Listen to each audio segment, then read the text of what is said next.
Check.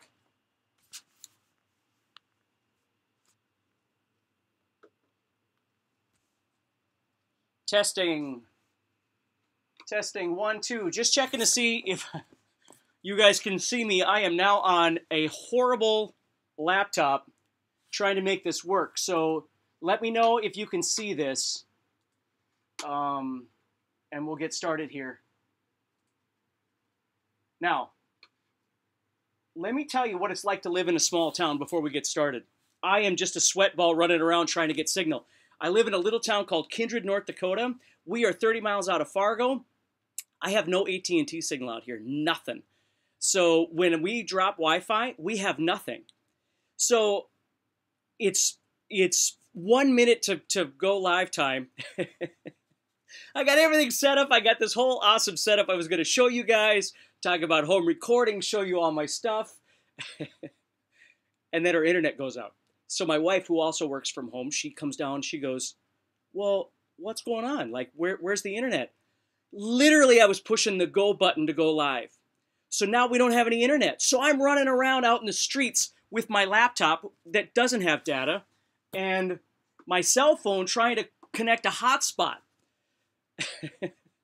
I couldn't get anything to work. So, sorry, everybody. I am really, really sorry. Let me get this going over here so I can see. So everything I had planned to show you, I can't show you, but I can answer your questions.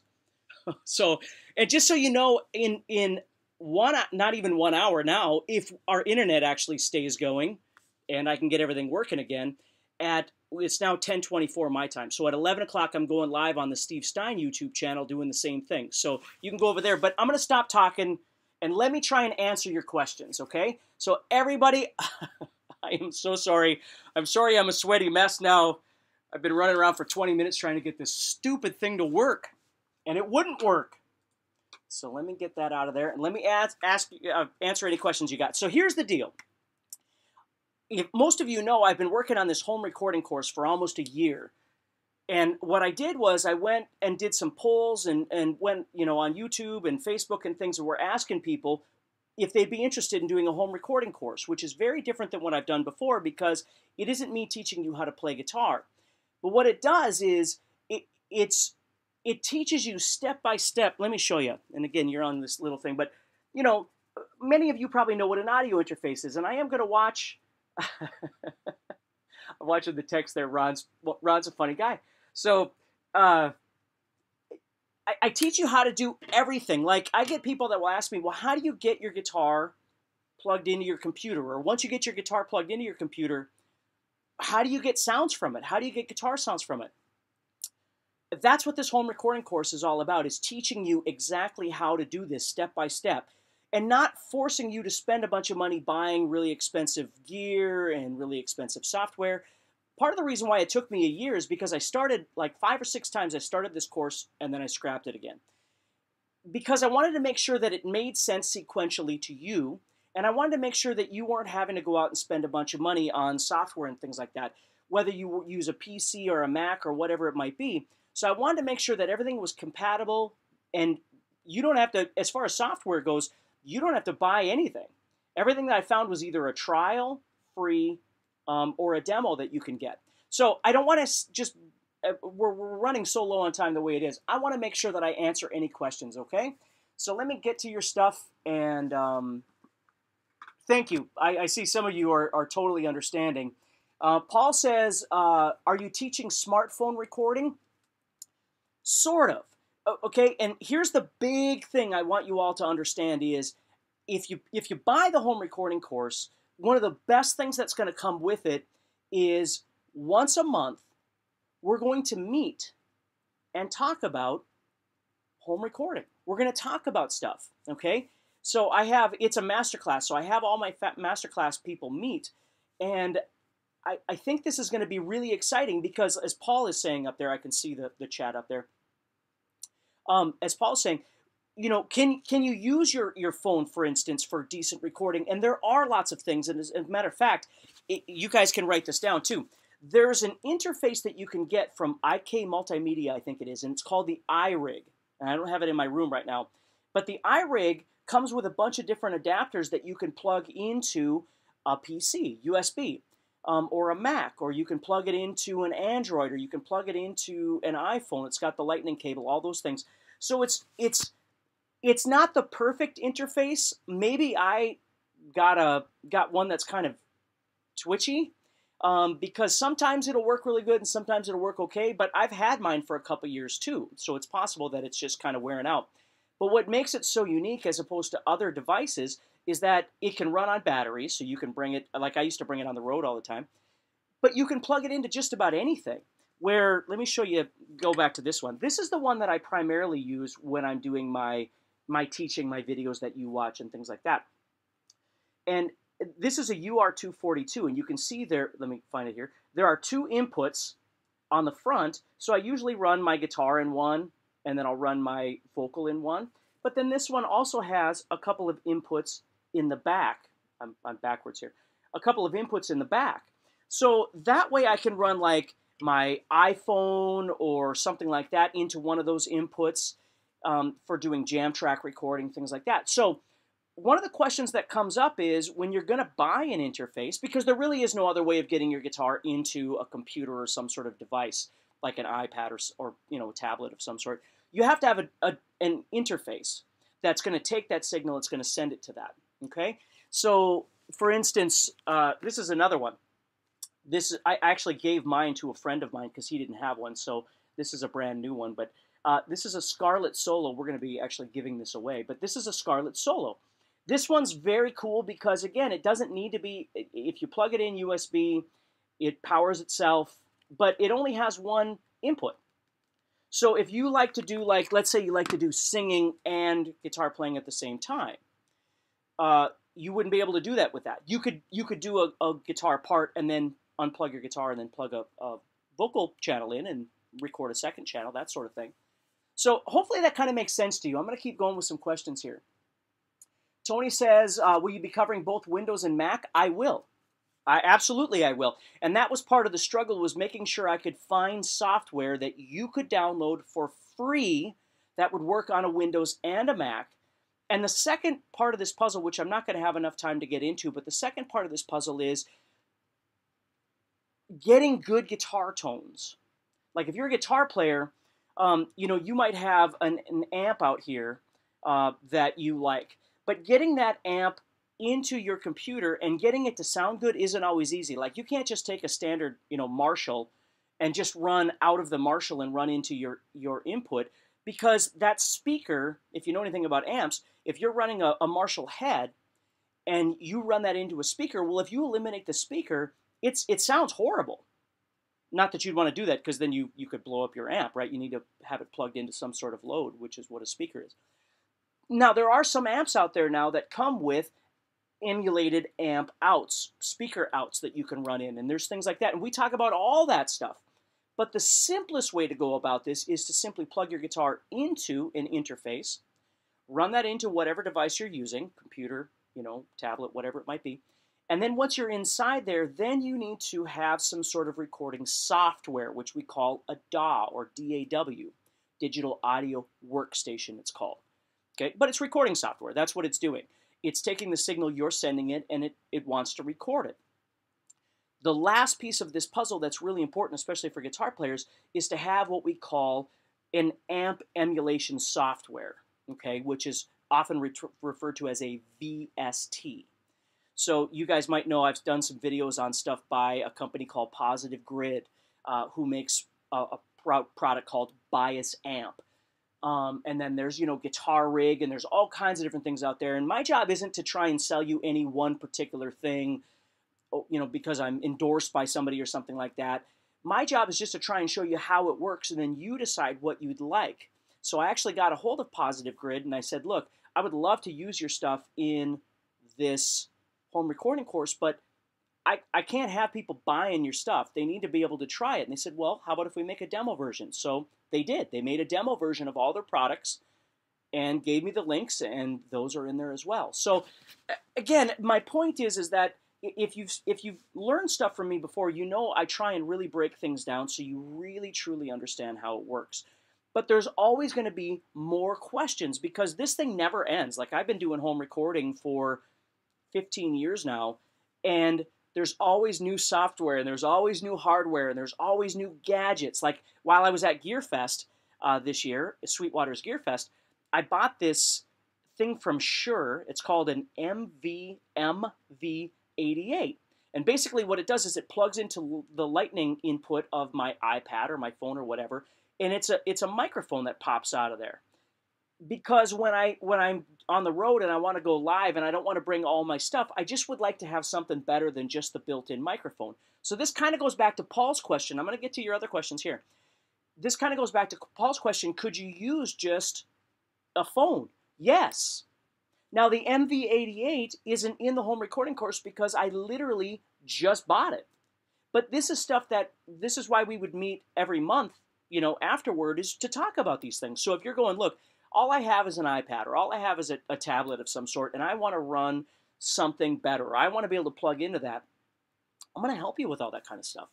I love this stuff. Obviously, it's what I do for a living. I sit in, I have 2 different studios that I use, but, and I try and find the most optimal way, which you are not experiencing today because of my stupid internet, but doing the best I can with it, right? But the rest of it works really great. So going live, I'm at the mercy of my internet. Now, the good news is come September, October, somewhere in there, I'm going to be moving into a facility that has fiber optic, and as long as it doesn't go down, we should be fine. So let me keep going with some questions here, okay? Let me go back here and see what we got.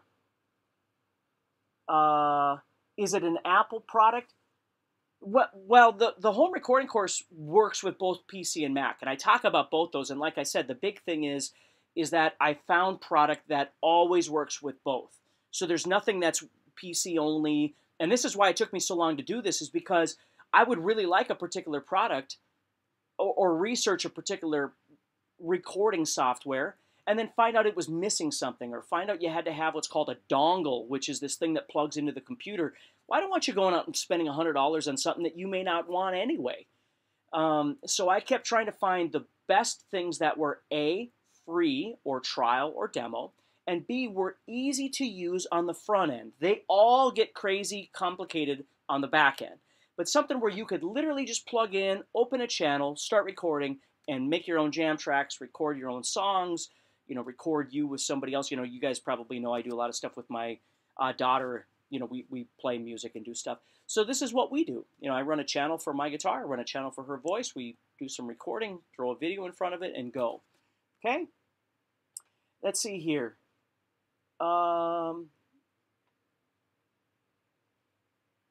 Ethan says, I'm going to try and get to these as quickly as I can. There's so many comments here, and again, I apologize so much.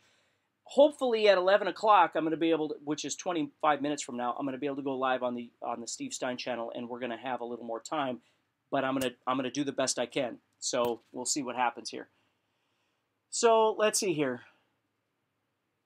Hey everybody, let's see here. Tom Robbins here. What is a good laptop that I can buy to start loading equipment on? That's a wonderful question, and we talk all about that, Tom, because your ability to do the things that you want to do starts with your computer. Now, you don't need the fastest computer, okay? But the faster the computer, the better job it's going to do. There's no doubt about it. I honestly believe that pretty much anything out there on the market right now is probably going to be pretty good. You can talk to them if you go into Best Buy or wherever it is you might want to go, and you can tell them what your plan is. But here's a couple things to think about. The hard drive size, because audio files can get quite large, and depending on how much you're planning on doing, you might want to make sure that you have a large enough hard drive. Now, again, you don't need the craziest, biggest hard drive on the planet, but there are a couple of different kinds of hard drives. One is what's called a solid-state hard drive, which is much faster than a standard hard drive. But oftentimes, a solid-state hard drive is more expensive, a lot more expensive, and you might only be able to choose from like a 250 meg or a 500 meg. Now, a 500 meg might be pretty good as long as you're not loading tons and tons and tons and tons of software on there, right? So that's something you got to think about. Do you want to go solid state, or do you want to go with a regular hard drive? My computer has a solid state hard drive, and then I transfer everything onto a secondary hard drive, and I store it all there.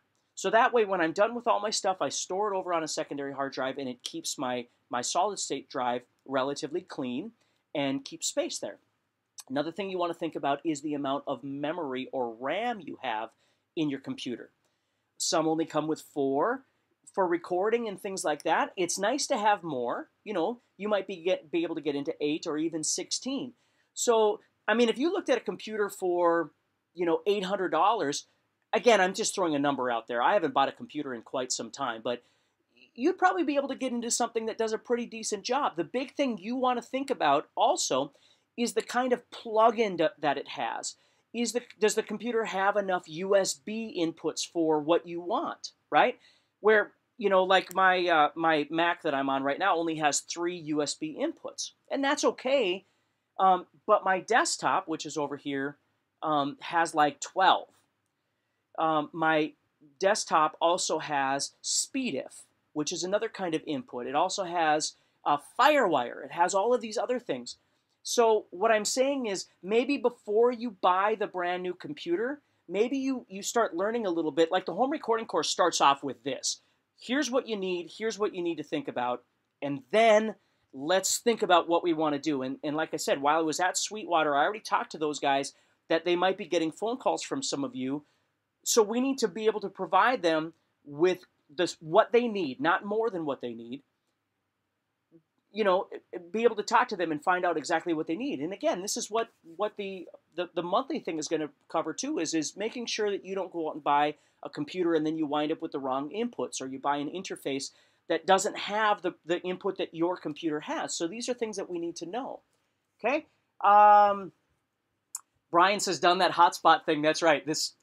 Believe me, I was running around like a chicken with my head cut off out in the street trying to get a signal. So I'm glad that it's back, and I'm glad I'm talking to you right now. Let's see here. Thank you, Mark, Ethan. I'm just running through these because I know we got to get going here, but I want to make sure I get to these. How do I get rid of the buzz that results from plugging output from my interface into my guitar amp? Well, there's a lot of places where that buzz could be coming from. You know, usually in the industry, you always start with checking your cables, right? You might need to add a ground lift. That's another thing that you might be able to do. And depending on the amp that you're using, it may just not want to be run into that interface. Please be careful whenever you're trying to run an amp into an interface. Please be careful, because if the amp wasn't intended for what you're trying to do, you can cause damage to either the amp or the interface. Now, again, I talk about things that you can use. You can use what's called load boxes. And oftentimes, like I have a thing, and I'm just throwing out words to you. I'm not expecting you to go out and buy these things. I'm just explaining to you how this works. Let's say you're an owner of a lot of really great amps. Boutique amps, classic amps, modern amps. You're an amp person, right? You love amps.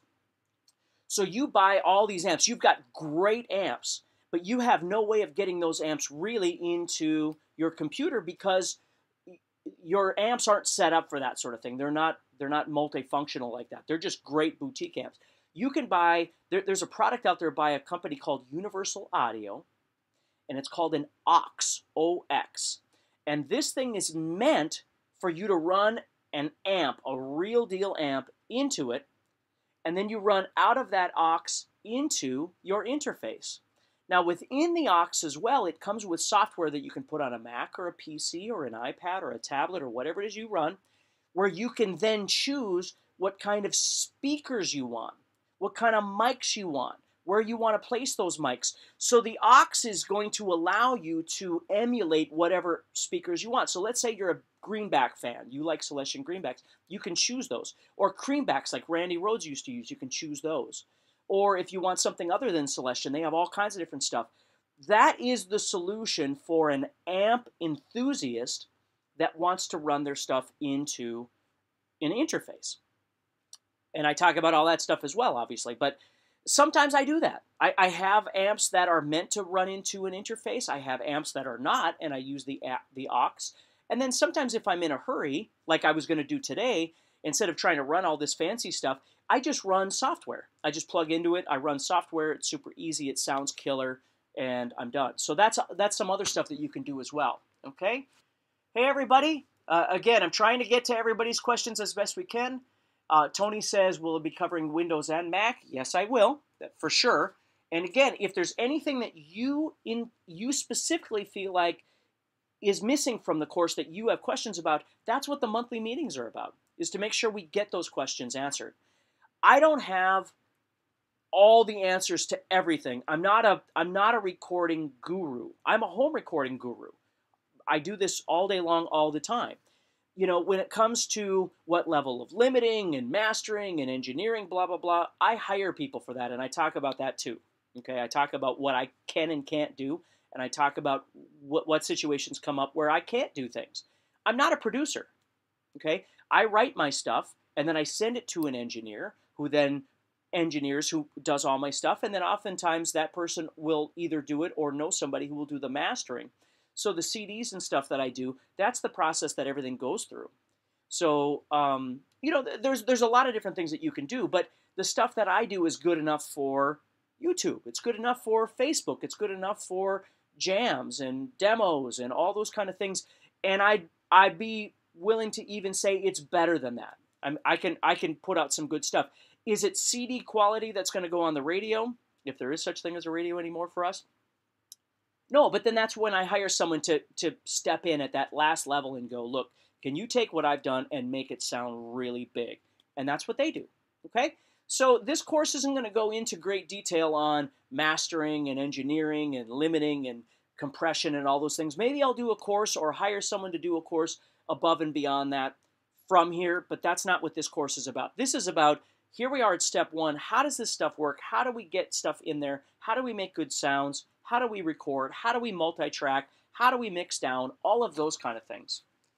So hopefully that helps you a little bit. Ethan says, I like to color my direct input tone with my guitar amp and then record through the mic. It sounds like my interface output is too hot for my amp.